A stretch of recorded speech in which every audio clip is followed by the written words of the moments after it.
All right, here he is, the man, Elias Soriano of NonPoint. What's happening? How you doing, brother? Good, man. I got to tell you though, I'm a little bummed. I was able to make it to one of the psychotherapy sessions, tour dates this summer in Ohio, but I got there late. I got there like halfway through Guar's set, so I didn't get a chance to see you guys. I haven't seen you guys play in almost like 10 years. Uh, so that was a bit of a bummer, but that was seemed like a great tour. How was it for you guys? It was outstanding. We had a great time with all the bands. All the fans were outstanding. The shows were great for us. We had a great response. Um, our socials grew during the tour, and the song got some awareness. So we're checking off all the boxes, man. It was great for us. Well, that's a pretty sizable tour, and I think the career that Nonpoint has been able to carve out. I mean, it's been over 25 years at this point, and I've always felt like Nonpoint was, a rather underground band, but you still pop up on these huge things like the Mudvayne tour. I think you did a tour with Disturbed a few years back. Obviously, Sick New World in Vegas next year, which is already sold out. It's just there's a lot going on in the world of Nonpoint. The tour coming up in December. It's really remarkable. I think that especially this late into your career, almost 3 decades now. Here you are keeping on trucking. Yeah, yeah. We find just more gas in our tank. We have more music to write. We have uh, a lot more show left in us. um People are enjoying our new music and enjoying our new show. So until we really feel like we can't do that anymore, it's like why even think to stop? Well, and I feel like I've said this a lot lately with some of the guests we've had on the show, but closing in on almost 3 decades of Nonpoint, I guess probably to some people you could technically be considered classic rock at this point, but Yeah. it feels like Nonpoint is just as relevant now as ever. And a lot of bands once they sort of exit their quote unquote heyday, especially at past 2 decades, people they don't really want to hear anything new. They just want to hear the old stuff, but I mean, Nonpoint consistently putting out new music that does both well on both streaming and radio. It's just I think it's very very remarkable. Oh, I can't give you a exact reason why. Outside of maybe our work ethic, we definitely um, just like the work, and we like to perform. Um, we like the music that we play. So I think that drives, uh, and that ethic kind of bleeds into uh, the way people receive us. And I think they continue to receive us, because you know, they see that we're giving full effort every time. The same effort that I gave back on our first record is the exact same effort that we give now, if not more.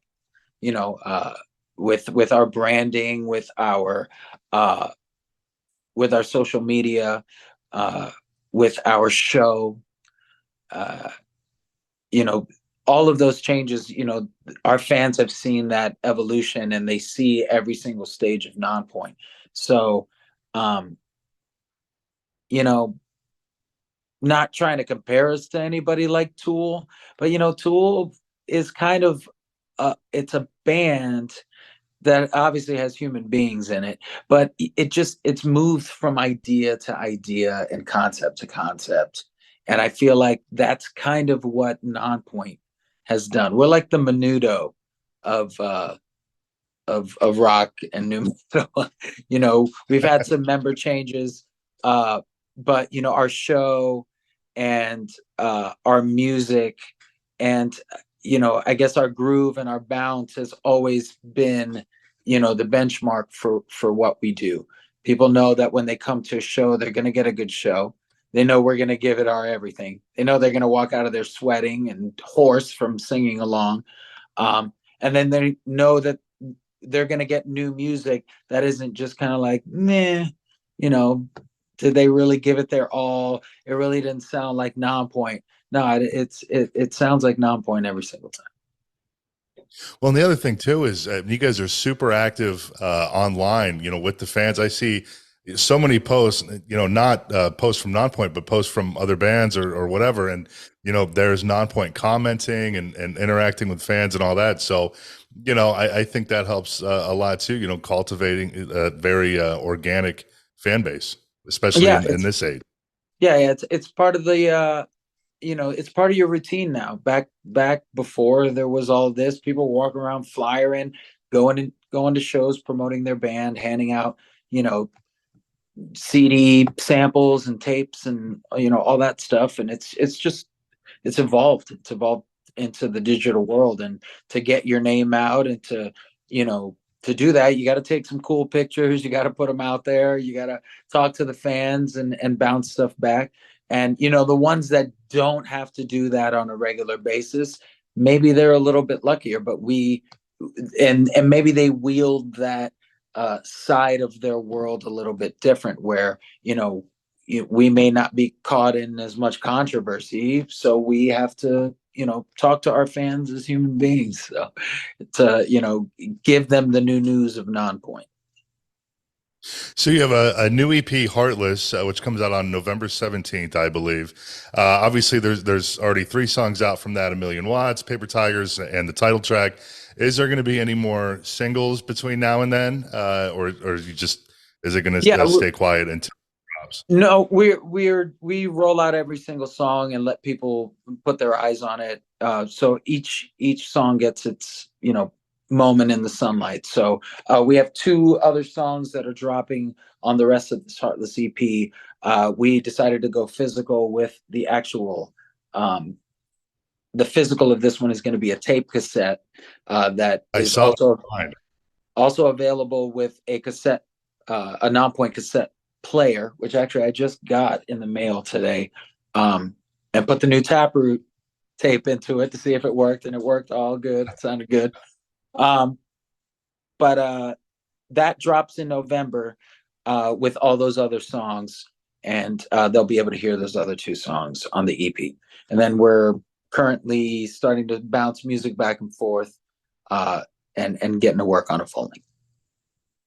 Well, I was going to bring up Taproot a little bit later, but since you already brought it up, I just had Steve on last week, and man, that song that you did on their new record, favorite song. I mean, that song, it's fucking awesome, man. It Thank jams, and you. I think you even went out on stage with them. I believe it was in Wisconsin, and did that song with them, right? I did. I did it in at Taste of Madison, and then again at Machine Shop not too long after. Oh, hang on for a Yeah, second. it's yeah, no worries. Sorry about that. Somebody's trying to call me. Oh no, yeah, that the whole new record is from them is awesome, and they're kind of on a little bit of a resurgence now too, doing all these album release shows, and a lot of them are sold out, have low ticket warnings. It's a great time for, like I've said, I said last time I had someone on here. It's a great time for a lot of these late '90s, early 2000s rock bands. It's almost like a little bit of a resurge at the moment, which is fantastic. Yeah, I'm excited. We're definitely getting a lot of attention with everything that's happening right now, and we couldn't feel more blessed, man. The video for the song "A Million Watts" has obviously been very, very well received. Very cool video, and some of your videos are just absolutely incredible. I rewatched the Breaking Skin video this morning from the Return album in 2014, which probably my favorite Nonpoint album is the Return. But my God, the Breaking Skin video is it's so intense. A phenomenal song, a phenomenal record. I mean, your videos are just next level. Thanks, man. Thanks. Yeah, we use a bunch of different uh directors. This time our boy Jake, who actually does Rob Scallon, YouTube, famous Oh, okay. YouTuber, Rob Scallon, Yeah. and does a bunch of other bands. But he came in. He knows of our humor. and our personalities behind the scenes. So he kind of really got it and really understood what we were uh, aiming for. So it was a really cool, laid back, um, go with the flow kind of video that really turned into just like it was nonstop cracking up laughing on the set. It was so hilarious putting that video together. So and then we got to hang with the fans, a group of our fans that came in and were in the video too, which was a lot of fun. Pre YouTube and much like recording music before the digital age, it was very very expensive to record quality music. Even demos could be super expensive back in the day, and especially obviously insanely expensive to do a professional video. Before the age of YouTube and all that, but now everything is a lot more accessible to people, and you see even some local bands have they put out these videos and it's like, oh my God, like, it's super, super pro looking. So when you guys sit down to decide, come up with the concepts for these new videos, do you feel like you have to push even harder now that there's so many bands, especially on YouTube, where discovery is so much easier for new bands, and there's just a million videos because almost anyone can do it now. So now, you have to be a little bit more creative and take it even a step further than, say maybe 15, 20 years ago. Well, it's all changing. It's changing a lot faster than I expected when it comes to content and video and how quickly you're having to, repurpose things and finding new ways to repurpose. But, consumption has gotten so short form. Those days of putting, huge productions behind music videos is starting to taper a little bit. So I can't, I'm not a fortune teller by any means, but I kind of see the future of content delivery and of video and everything becoming a little bit more short form, and maybe people not so much paying for directors to put entire videos together, but just sections of the video, so that way they can kind of promote and do their thing. Because really, with the TikTok age that's happening, it's those 7-second clips, those 15-second clips that people get behind, and then from there the discovery happens. And it's almost the same way that it happens in movies and in television and throughout media, where you catch something and you Shazam it, and that's where discovery comes from. Where before, again, it was going to a show, it was word of mouth, it was hearing it on the radio. And as those things start to taper down and content starts to taper up, it's all kind of growing really exponentially. And because tech does grow exponentially, as opposed to analog tech really takes its time. That's why it was, on the graph it's slow, and then all of a sudden it starts to curve up, and it starts to curve up and go north really really fast. And I feel like since media has gone so tech based and across multiple platforms, and consumption is going so short form, that we're going to have to adjust to that with our branding and with our thinking and our delivery. Maybe it's a good idea, instead of doing an entire video, to do a short form version, little clip of every single song on the record. So that way you give them a little bit of everything. We're trying to kind of do that with our independent model right now. Which is a huge undertaking, which is why I touched on the fact that we're going to be at least giving each one of these 2 songs that are left over on this EP a little bit of, light to our fans, and say, hey, here's a little bit of something, whether it be a lyric video or a little clip or something that we do to kind of put people's attention to that particular song. So that's where I feel like, we're starting to repurpose our albums, and we're doing short form versions of each one of these songs visually that we're wanting to deliver across all of our platforms.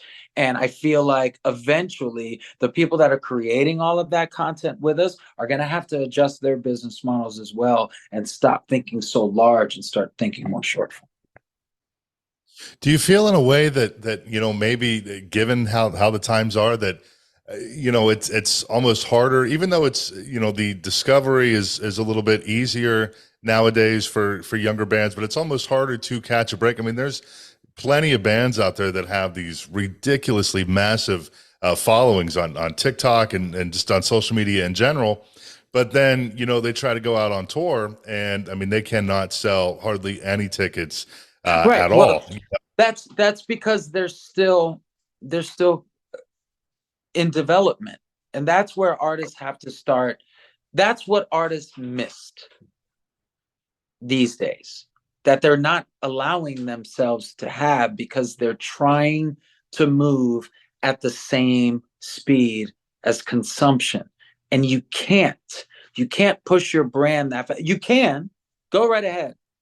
Go right ahead. I changed my words. Go for it. But be patient with yourself. It's not going to happen overnight. What's going to happen is you're going to get discovered. And then you're going to have to build a fan base. And then that fan base will come out and see you. Just because you get 1 million fans on TikTok doesn't mean 1 million people are going to come out to see you. Why do you think, No, and you know, you got to have that consistency and the longevity. right? So you need what I call trust. You need trust. You need what the industry calls brand trust. So I need to trust that when I go see this person, that they're going to give me every bit of feeling and every bit of performance that I caught in that TikTok clip.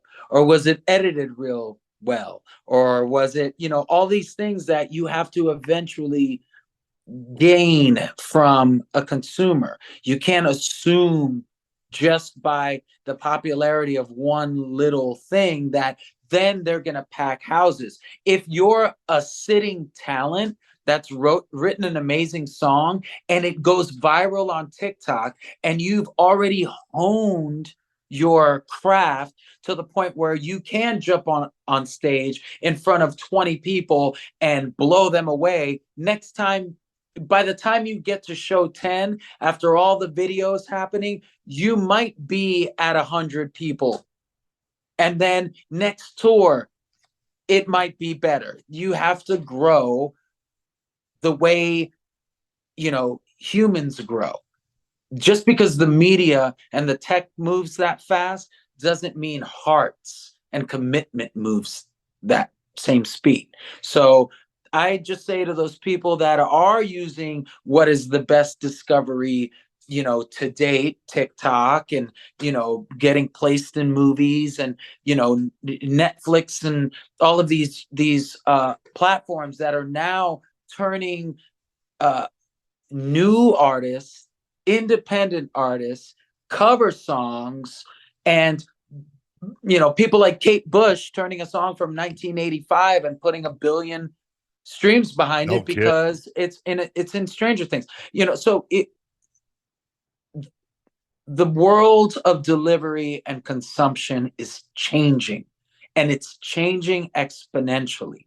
So if you want to compete with the feed and the traffic and the tech, you have to get mindful and educated on it, and then start to take risks and chances with your brand and your model in ways that feel comfortable with you.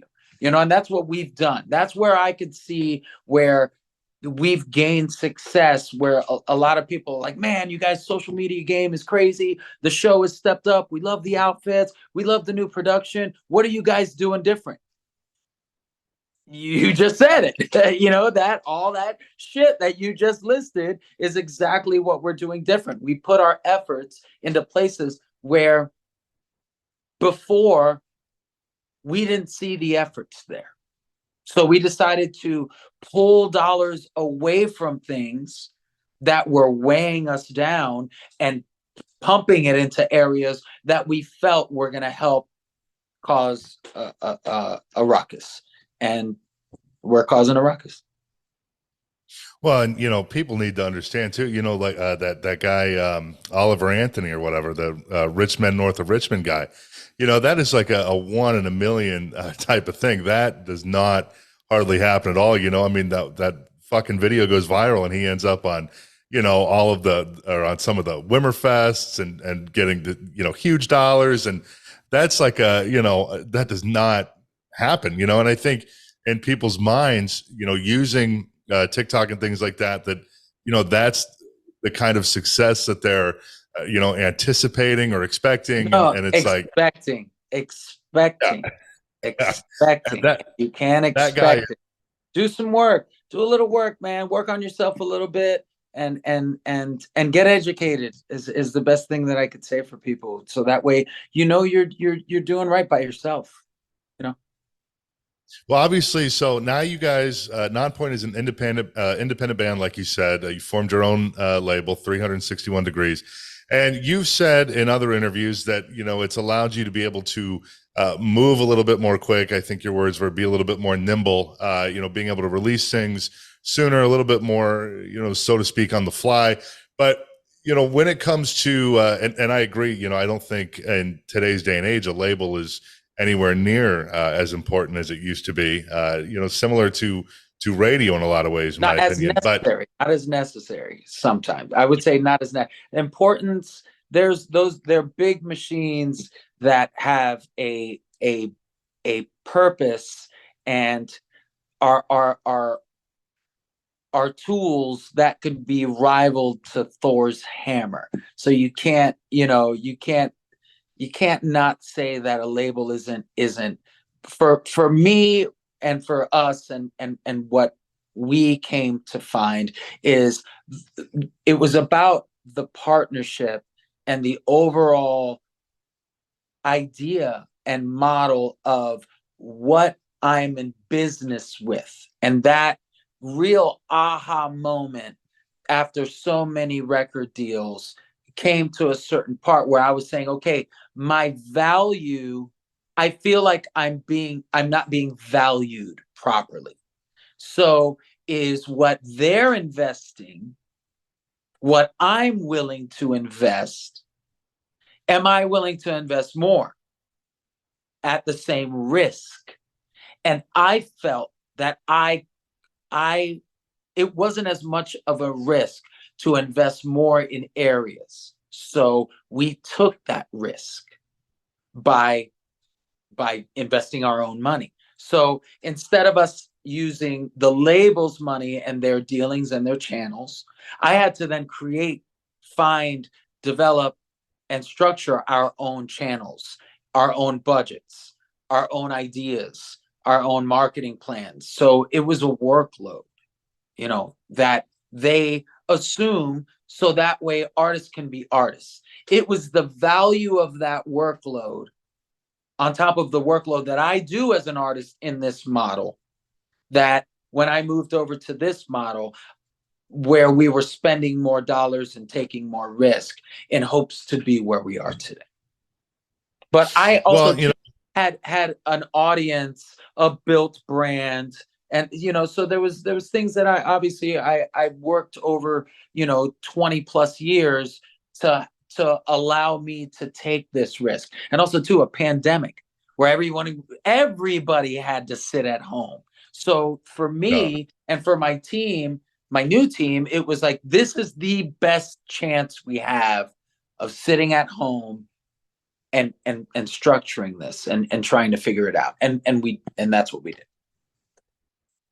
Well, but when it comes to like you said, having your own fan base, it kind of goes into what I was going to say is, when it comes to marketing and marketing budgets and things like that, obviously, depending on the label, but they generally have, fairly sizable budgets. So, does that sort of hinder you now that maybe you don't have access to that quite as much, or do you think that Nonpoint is now kind of at the point where, obviously, you're still looking to grow and all that, but being around for so long, you've already established your core fan base. So a lot of the push that a label can do isn't really as important to Nonpoint at this current stage in its life. Well, see, that's where our new model found out that that's not the case, because I've tripled my audience in my independence. Oh, no kidding. Wow. So it's our metrics have grown and they're still growing. So the potential based on the value of the art, That's what it is. That's the new metric. So it's how good is it? And if it's good, people are going to bite. It's just how much do you want to promote it? Well, and what's crazy is, I remember seeing like 9, 10 years ago, right around the time when the return came out, it was, some clubs and stuff like that. And now lately it seems like, the venues have gotten a little bit bigger and, the shows a lot of the shows are selling out this upcoming tour in December. I've seen a handful of shows already sold out. A bunch have low ticket warnings. I mean, it's just, it's incredible. And that's, to be able to triple your growth independently is especially today is phenomenal. Yeah, it's I mean, and that's when I say triple, I'm talking also to our back catalog with the right partner, with the right distribution partner. You know, our biggest record in our back catalog has tripled in streams. Not even our current, our past. So the fact that that's also to backpacking and bootstrapping our growth, our new growth, as you see, our shows are doing better than ever. So our not only is our old music doing better than ever, but our shows are doing better than ever. So that means that there's still music and market for us to create. And why wouldn't we continue to create it when it's growing? It hasn't peaked. Had it peaked, I would I my numbers would be tapering, and they're not Sure. tapering. They're growing. So Well, and I saw earlier, I mean, you guys have over, just on Spotify, over 1 million monthly listeners, which, no disrespect to any of your peers, but a lot of, similar bands from that era and things like that. I mean, that's a quite a bit, it's a substantial amount more than a lot of your peers, I would say. So it's great. thank you. Thank you. Again, I have a great team and I have a great new partner, distribution partner who not only believes in the band, but also has great systems that know how to present us and properly place us so that way we do get that growth. Well, before we wrap this up, Elias, obviously you got the Million Watts tour coming up in December with Head PE, Sumo Psycho, and Varsity. Like I said, a lot of those shows, low ticket warning, some already sold out. But going into 2024, obviously a new record on the way. But anything else coming up that you're able to talk about right now? Not too much that I'm able to talk about, but we are going to be part of some festival circuit stuff. Sick New World being one of them. It's already sold out. After our recent visit in Chile, there's immediate talks of us going back down to South America. We are aggressively going after the UK. So all of our people in the UK and in Germany, especially, we're going to be making sure that we put dates in both of those countries so that way we can get over there and play for the fans that have been asking for years now. So we're definitely getting over there. All right. Well, awesome. Elias, thank you so much for coming on. I appreciate it. Thank you, Logan. I appreciate you, man.